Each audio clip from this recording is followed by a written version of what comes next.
We are going to begin with a review of vectors.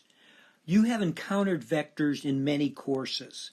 They have always been introduced as if it was obvious how to represent a vector and how to work with vectors. It was anything but obvious.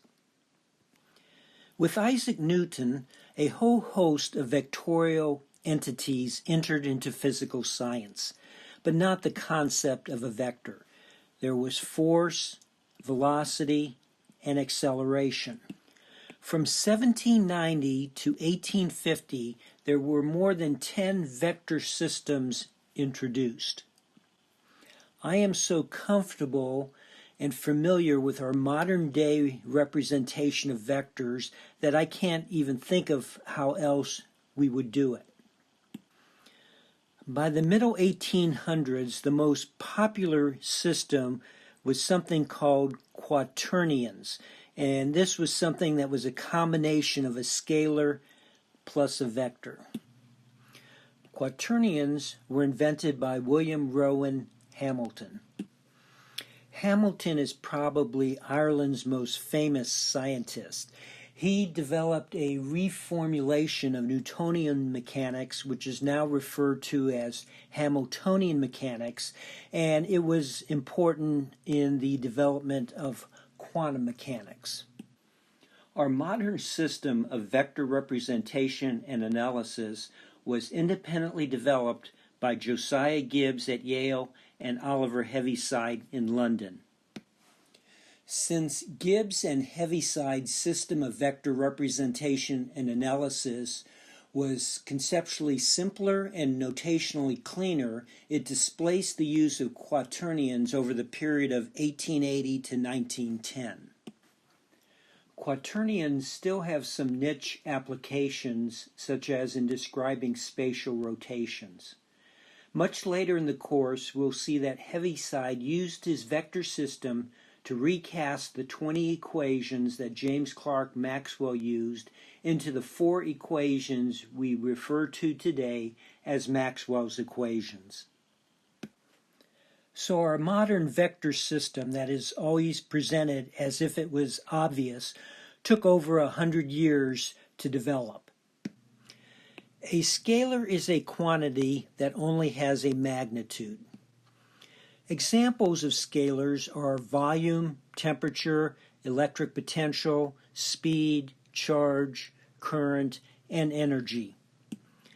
A vector is a quantity that has both a magnitude and a direction. Examples of vectors are force, velocity, electric and magnetic field intensities, and current density. In this course, we are going to be working with fields, and you can have a scalar field or a vector field. So a field is a function that specifies a particular quantity everywhere in a region.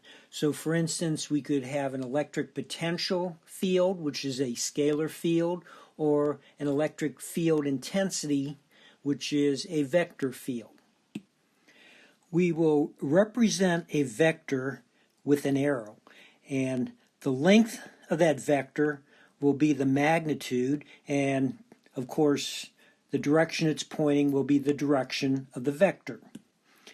Now it will be useful to introduce the concept of a unit vector, and a unit vector is just a vector of magnitude 1 that is pointing in the direction of our vector.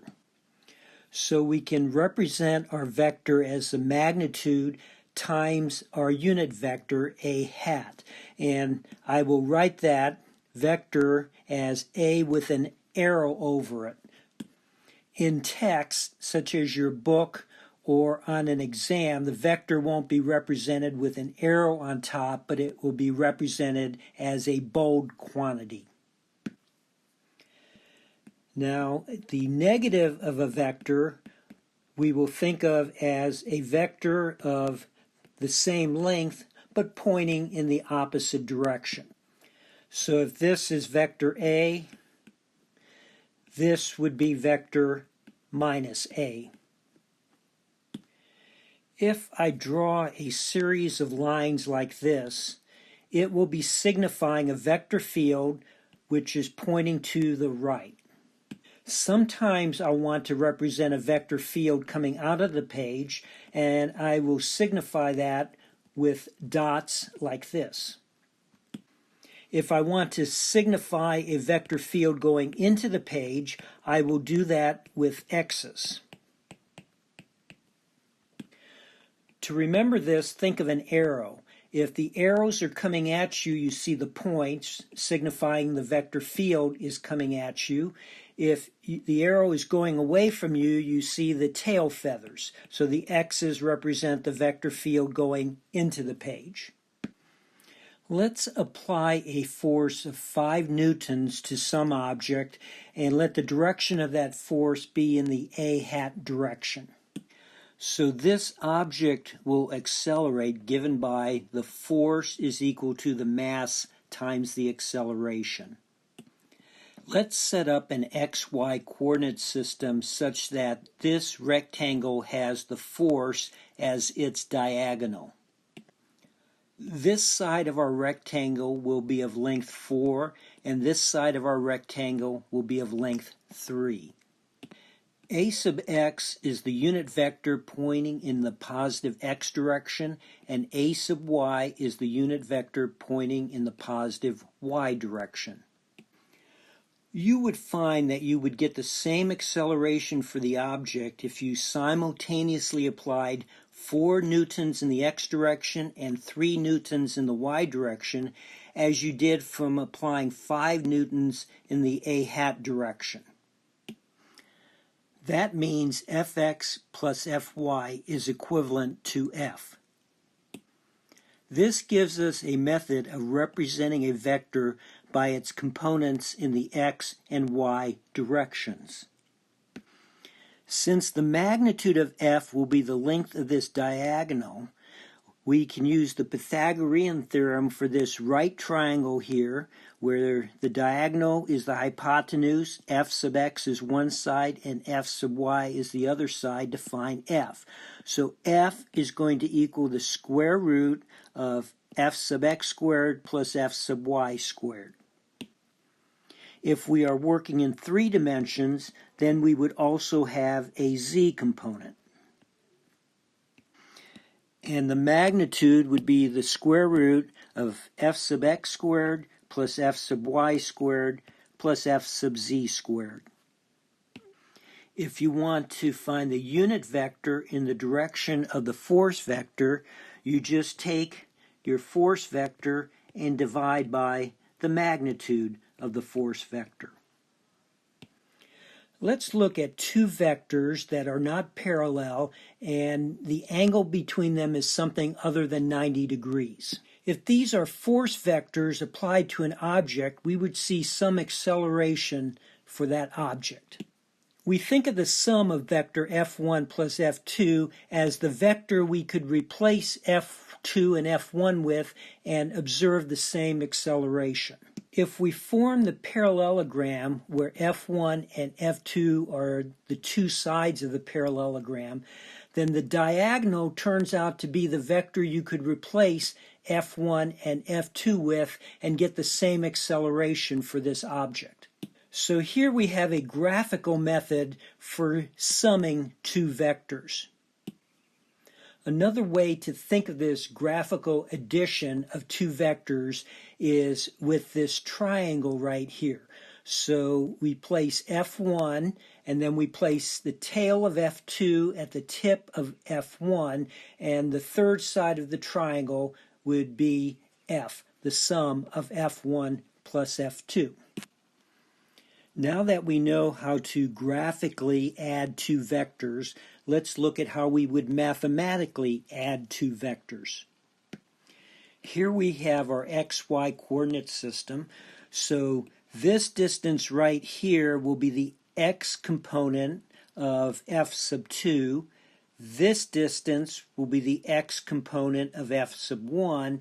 And this distance will be the x component of our vector F, which is the sum of vectors F1 and F2. So we see that the sum of the x components of f1 and f2 is the x component of our vector f. If we write f1 and f2 in component form, then the sum of f1 and f2 are just the sums of each individual component.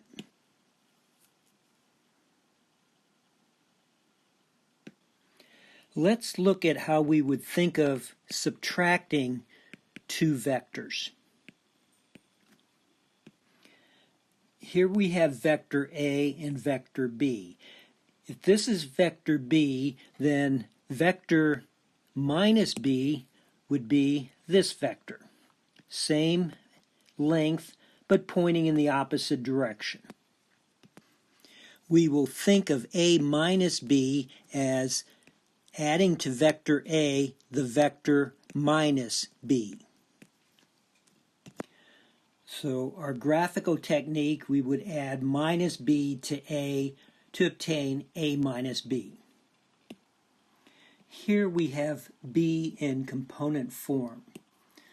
To get minus B, we just take the negative of this. So to form A minus B, we just add the components of A and minus B. So the x component of A minus B will be A sub x minus B sub x, the y component A sub y minus B sub y, and the z component A sub z minus B sub z. When we multiply a vector by a scalar, we will think of that as increasing the magnitude of the vector by that scalar factor. So each component of the vector will be multiplied by the scalar factor k in this case. Here is a table from your textbook showing the properties of vector addition and multiplication by a scalar. You can verify any of these vector identities by writing the vectors in component form and evaluating the two sides of the equations. Let's now define what we mean by a position vector of a point in space. The magnitude of the position vector will be the distance from the origin to that point in space, and the direction will be the direction pointing from the origin to that point. So for the point 3, 4, 5, the position vector will be 3 in the x direction, plus 4 in the y direction, plus 5 in the z direction. Here we have 2 points, point P and point Q, and the position vectors r sub P for point P and r sub Q for point Q. If we want to find the distance vector, that is the vector whose magnitude is the distance between P and Q and whose direction is the direction from P to Q. We see that it's just RQ minus R sub P.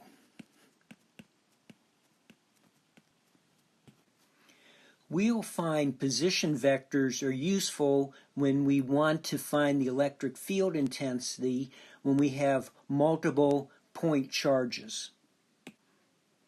The location of each point charge will be identified by its position vector.